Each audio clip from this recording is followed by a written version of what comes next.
Olá, meu nome é Gabriel, sou professor do Cefet-MG, departamento, e venho aqui fazer uma apresentação sobre a corrosão da liberdade. É importante a gente sempre lembrar que a corrosão se trata da deterioração de um metal, ou seja, o metal vai passar por uma transformação através de uma reação de oxidação. Então, ele vai mudar as características iniciais dele. A Estátua da Liberdade sempre foi um símbolo de identificação com os Estados Unidos, porém, ela simboliza muito mais do que apenas um país. A amizade é um símbolo muito importante para a criação de novas ideias. E os laços entre os Estados Unidos e a França, eles já existem desde antes a Guerra da Independência dos Estados Unidos, em 1776. O Edouard de Laboulaye, que era muito apaixonado pelos Estados Unidos e pelo modo de vida, pois os Estados Unidos é uma das características mais diferentes, porque a independência dos Estados Unidos foi diretamente para a República, não passando por nenhum reinado ou império. Então, isso ocasionou um marco muito importante para ele. O Edouard de Laboulaye, abolicionista também, ele criou a ideia de dar um presente aos Estados Unidos na forma de uma estátua para simbolizar a amizade que os dois países têm e simbolizar também o centenário da independência dos Estados Unidos e o fim da Guerra da Secessão com a abolição da escravatura e a emancipação de todos os negros dos Estados Unidos. Após a criação da Terceira República na França, como senador, ele conseguiu a aprovação do governo para incentivar esse presente. Então, o Laboulaye, ele procurou um amigo pessoal dele que tinha algumas ideias interessantes, que era o Frédéric Bartholdi, um escultor da época dele, que o Laboulaye também patrocinava várias obras dele. Ele simplesmente tinha algumas ideias, desde que ele participou da comitiva que inaugurou o Canal de Suez no Egito.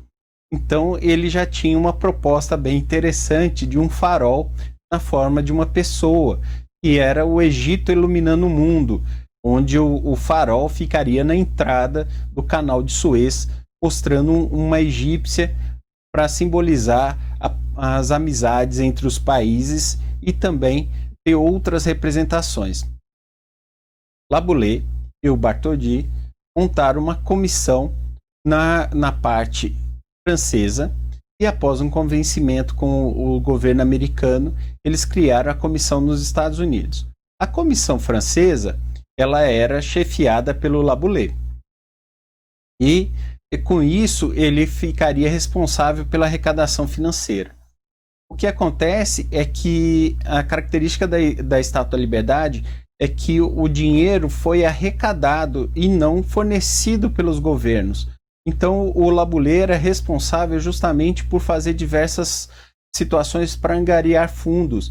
Então ele criou leilões, shows beneficentes, onde toda a verba era revertida para a construção da estátua, e também ele conseguiu a liberação do governo para criar uma loteria só para esse financiamento. Já os Estados Unidos teve apoio do magnata da mídia da época, né, que era o jornal, era o Joseph Pulitzer. E no seu jornal ele fazia campanhas para arrecadação desse dinheiro e pedia para que as pessoas fornecessem $1, $2. Por quê? A França ficou responsável pela construção da estátua e os Estados Unidos ficou responsável pelo terreno e pelo pedestal. O terreno seria fornecido pelo governo e o pedestal pela comissão americana. Então o Bartholdi, ao regressar dos Estados Unidos para a França, ele resolveu ir atrás de um engenheiro muito famoso na época, responsável por muitos monumentos na França, e ele pediu esse auxílio a ele, que era o Viollet-le-Duc. Viollet-le-Duc deu a grande ideia de como tinha-se que fazer praticamente um colossus, né, da época. Então ele deu a ideia de usar um esqueleto de madeira, e daí fazer um revestimento com gesso, dando a forma da estátua, usaria para fazer um molde negativo e, portanto, aí você usava esse molde negativo para obter as formas das chapas de cobre, que foi o material escolhido. Faria todas as peças necessárias. Então, assim, eles o fizeram e ela seguia da seguinte forma.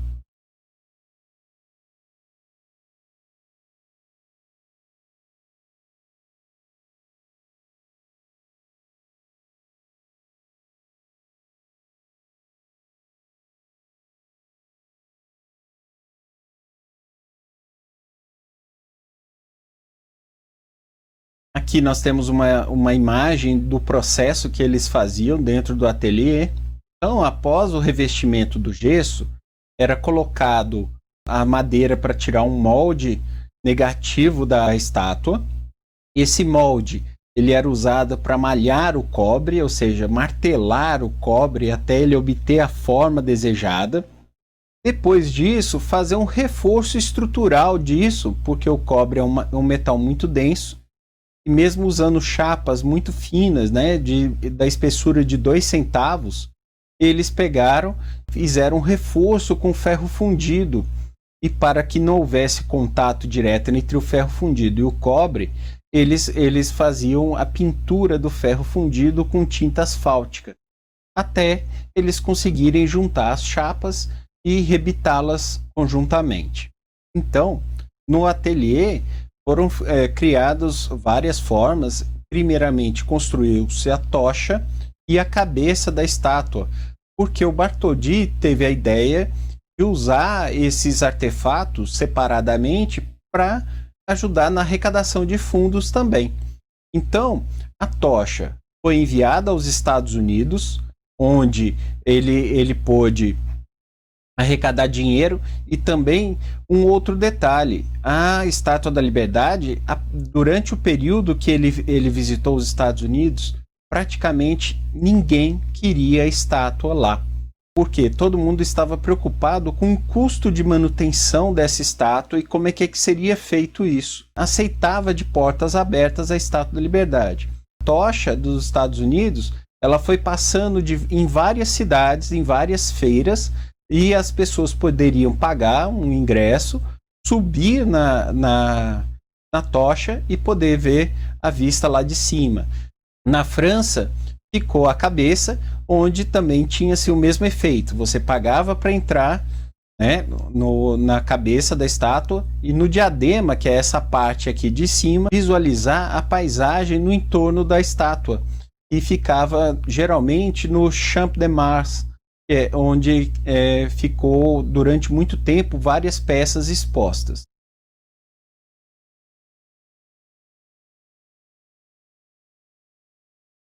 Após essa etapa, aconteceu, de certa forma, uma tragédia, porque o Viollet-le-Duc veio a falecer.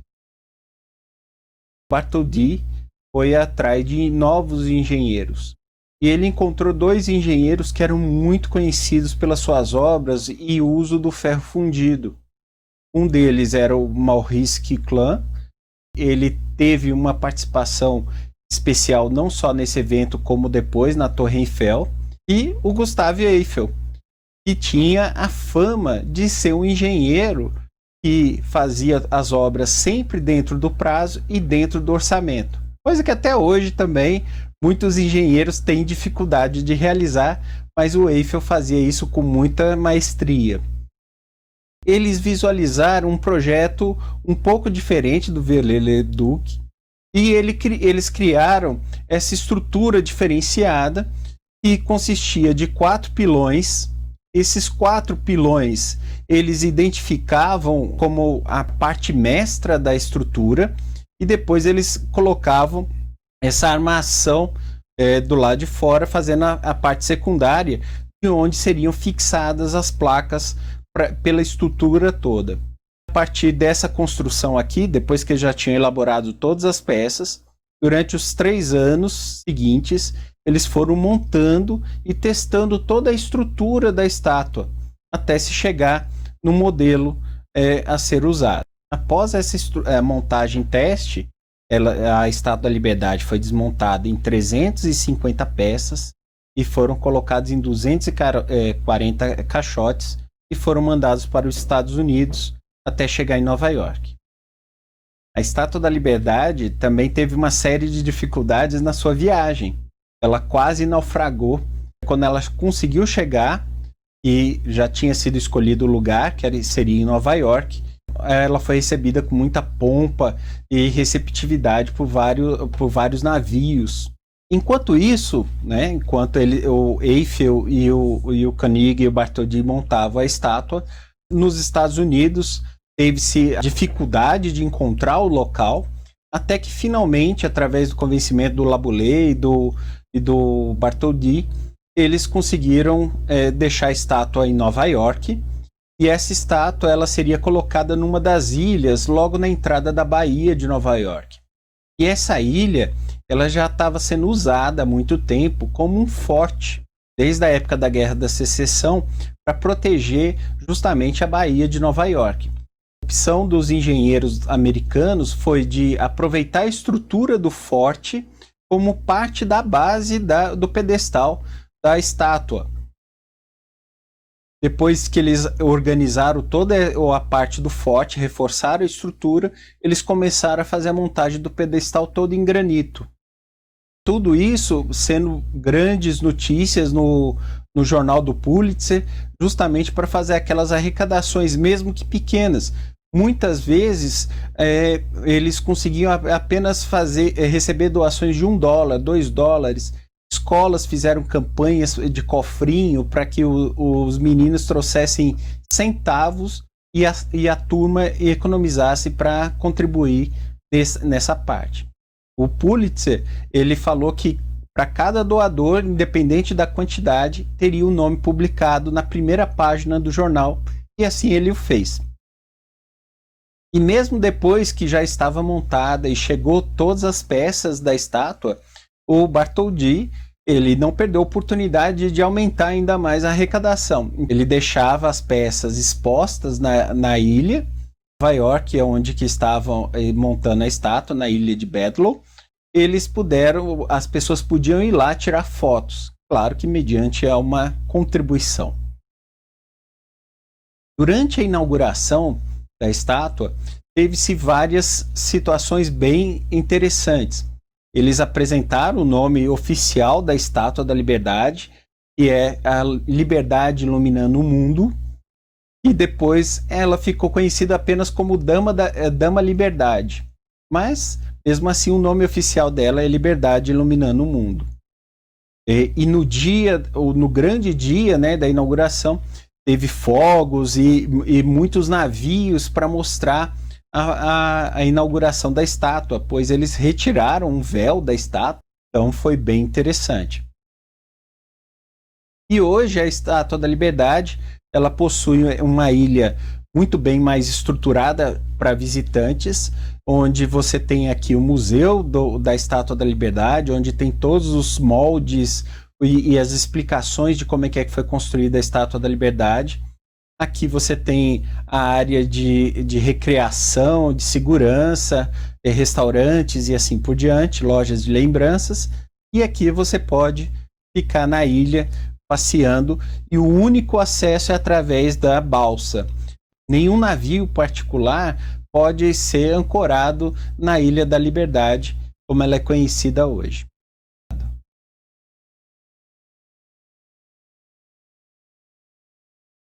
Ela tem um grande número de símbolos e representações de várias coisas na sua construção. Uma delas é a deusa, que foi escolhida para representar, que é a deusa Libertas, né, justamente por conta desse seu nome. Mas mesmo assim ela usa trajes clássicos para que lembre-se da época da Grécia Antiga e a democracia. Porque é o que o Bartholdi, junto com as ideias de Laboulaye, eles mostram, de certa forma, que a liberdade vem acompanhada sempre da democracia. E assim mesmo, a Estátua da Liberdade, ela possui a tábula rasa que fica na mão dela, e na verdade é a Tábua das Leis, Ela, apesar de estar aqui identificado, né, o dia da independência, para justamente identificá-la com os Estados Unidos, mas essa tábua, ela existe para mostrar que toda liberdade existem direitos e deveres a serem obedecidos. Mesmo sendo liberdade, nós temos deveres a serem executados. Então tem-se o diadema, o que fica na altura da cabeça da estátua, justamente para identificar e poder as pessoas visualizarem, né, a paisagem, mas ela tinha esse diadema com esses 7 raios. Esses 7 raios representavam 7 continentes conhecidos pelo homem. Depois disso, é importante lembrar que uma das características que houve foi justamente a escolha do material, que foi o cobre. E não foi à toa, porque poderia se usar outros tipos de metais, como bronze, latão e assim por diante. Mas o cobre em si era uma oportunidade muito interessante, porque com o passar do tempo, o cobre ele vai sofrendo oxidações e ele vai mudando as cores, até se chegar na cor esverdeada. Essa cor esverdeada é justamente para lembrar a pureza, ou seja, a liberdade sempre está com a pureza. E esse esverdeamento, né, é chamado de azinhavre ou pátina, que é uma reação química do cobre com água e CO2, produzindo o dihidroxicarbonato de cobre 2, ou azinhavre, como ele era conhecido antigamente. É importante mostrar também a questão dos pés da estátua. Ela estava usando sandálias para lembrar justamente a sua origem humilde e plebeia. Ela é representada andando, justamente para que se mostre que a liberdade está se afastando da tirania e da opressão em direção à paz. A liberdade deve trazer. Juntamente ainda são apresentadas as correntes e tornozeleiras quebradas, representando o fim da escravidão e a emancipação dos negros nos Estados Unidos. A ideia original era que também se tivesse algemas e correntes no braço. Porém, os Estados Unidos não achou uma boa ideia. Então eles pediram para que fosse retirado isso da estrutura. Então ficou, mas mesmo assim o Bartholdi permaneceu com a ideia por conta da representação e a deixou representada nos pés. A tocha da liberdade, ela em si é uma coisa muito chamativa. Então, a ideia era justamente que a tocha traz a iluminação de esclarecimento a todas as pessoas da necessidade da liberdade. Então, ela se torna uma parte que se destaca muito na imagem dela. É importante lembrar que em 1916 a estátua passou por um processo que teve que fazer a reforma dela de imediato devido a um atentado que aconteceu. Uma vez que os Estados Unidos, na ilha de Blackton, eles armazenavam armas que eram contrabandeadas durante a noite para a Inglaterra e para a França, para combater justamente o exército alemão. Os Estados Unidos afirmavam neutralidade, porém, por baixo dos panos, eles contrabandeavam armas. Os espiões alemães descobriram que eram os Estados Unidos que estavam fornecendo armas para a França e a Inglaterra. E os espiões colocaram explosivos e, com isso, houve uma grande destruição. Então, mesmo a uma distância menor do que 1 quilômetro, a estátua sofreu grandes danos devido a essa explosão. Parte dos estilhaços destruíram a tocha e também afetaram várias chapas que depois foram substituídas. Então, de certa forma, teve que se fazer uma obra às pressas, né, para a recuperação da estátua. O interessante foi que essa obra ela tentou se resgatar, né, a origem inicial de que a Estátua da Liberdade deveria ser um farol, né, porque o Bartholdi vendeu essa ideia, porém ela não foi executada devido a dificuldades técnicas. eles contrataram um artista, na época muito famoso, né, que ele fez o Monte Rushmore, e ele construiu a estátua de forma que pudesse ser um farol.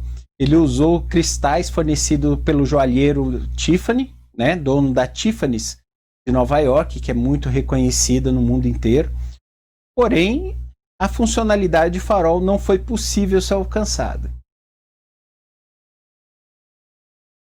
Depois disso, a estátua ela passou por uma série de reformas ao longo dos anos, mas chegou-se à época do centenário e as pessoas começaram a perguntar: será que nós devemos manter a Estátua da Liberdade aqui e restaurá-la, ou devemos mudar, ou seja, tirar essa estátua, abrigá-la em algum museu diferente e colocar uma réplica para que ela tivesse mais facilidade de manutenção, uma maior facilidade de acesso, porque o único acesso até a cabeça é através de escadas, e o acesso à tocha, desde o atentado de 1916, estava fechado. Ele só era aberto para manutenções ou visitas técnicas que necessitavam verificar se a estátua estava em boas condições.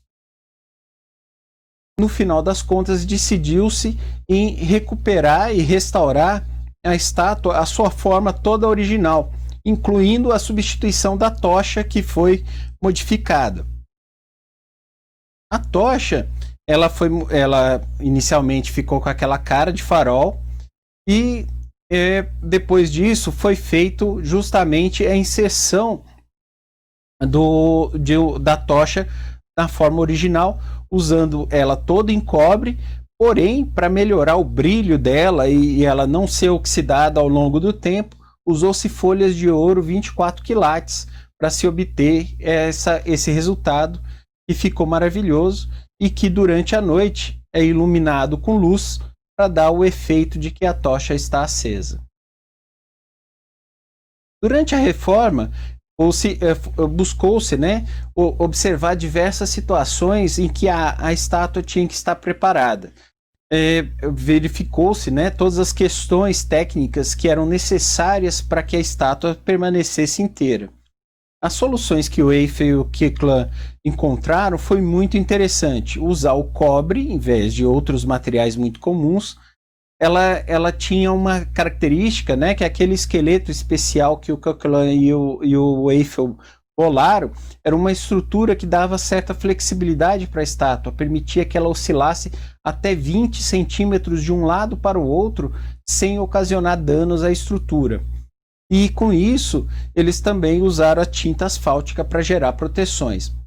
Só que eles não contavam com duas questões que o pessoal queria justamente corrigir e prevenir de novas falhas, que foi justamente uma má instalação que houve no braço da tocha, foi aumentado ainda com a questão do atentado da Primeira Guerra Mundial, possibilitou, né, essa questão, procurou-se prevenir a estátua de novos problemas, como foi o que aconteceram e foram agravados pelo atentado de 1916.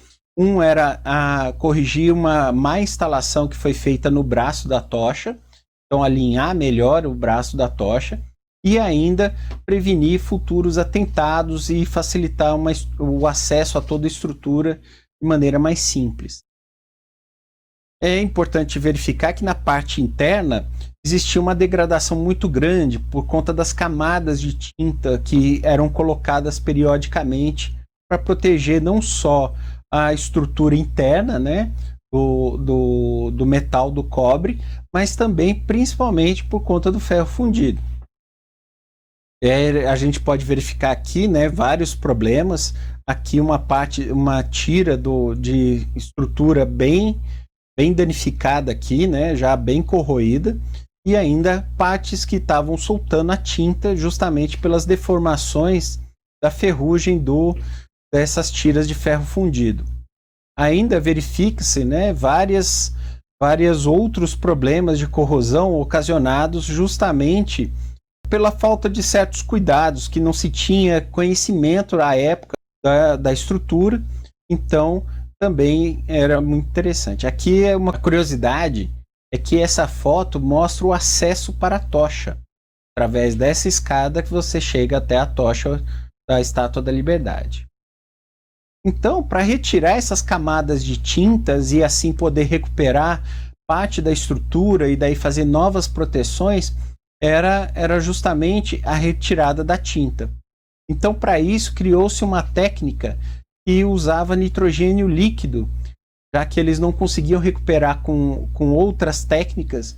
Então, eles desenvolveram essa técnica com nitrogênio líquido, onde o nitrogênio líquido era aplicado sobre a tinta até o ponto que ela obtinha uma certa fragilidade e era facilmente raspada para ser retirada. E aí você retirava toda a pintura que foi colocada. Depois disso, foi feita a troca dos tirantes, né, da estrutura secundária que fortaleciam, né, as chapas de cobre. Depois ela foi pintada.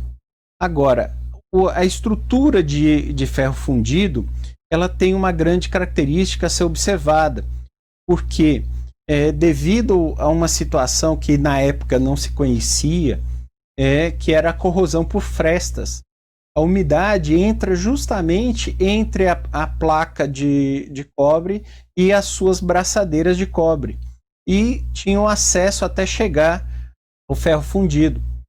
Quando chegava-se ao ferro fundido, com o passar do tempo, a tinta ela perdia toda a característica dela, tanto a asfáltica quanto as outras que eram aplicadas, né? E também porque ninguém tirava as braçadeiras. Então, o que acontecia?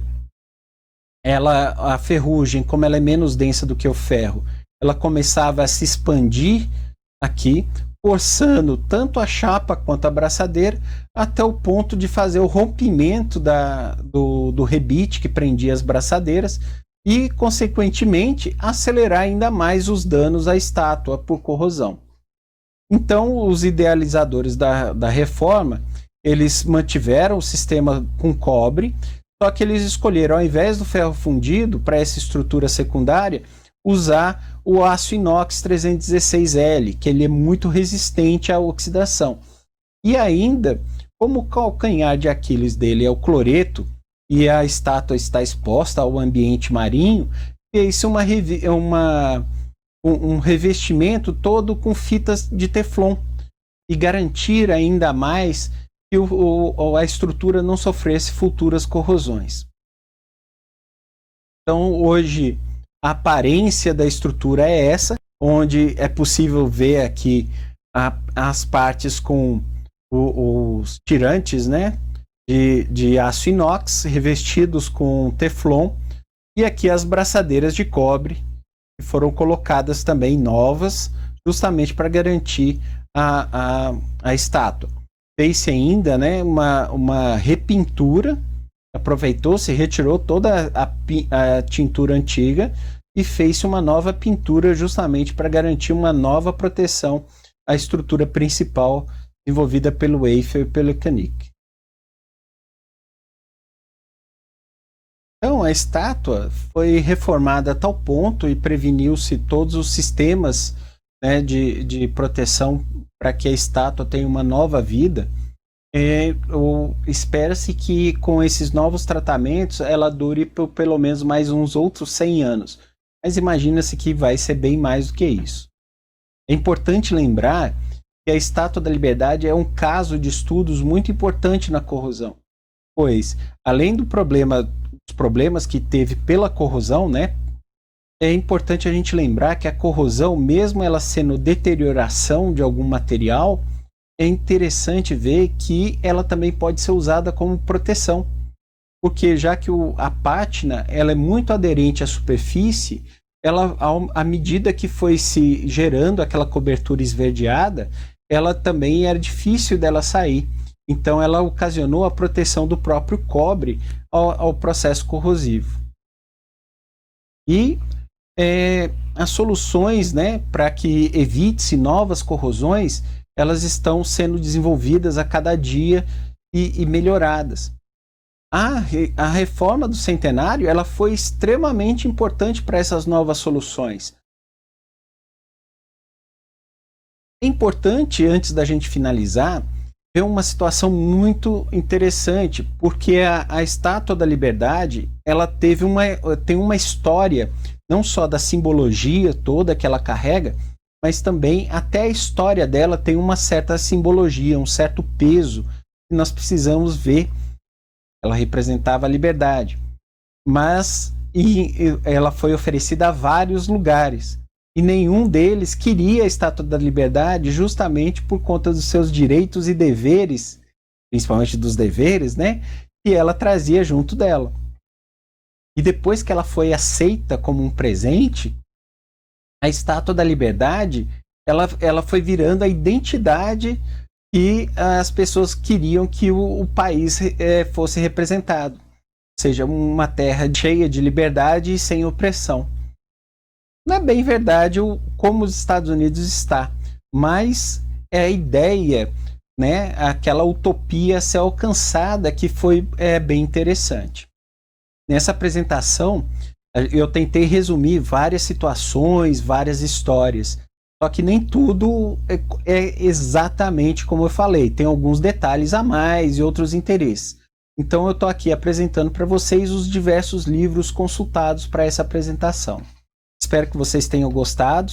Não esqueçam de dar o like e compartilhar com todos que você tiver interesse.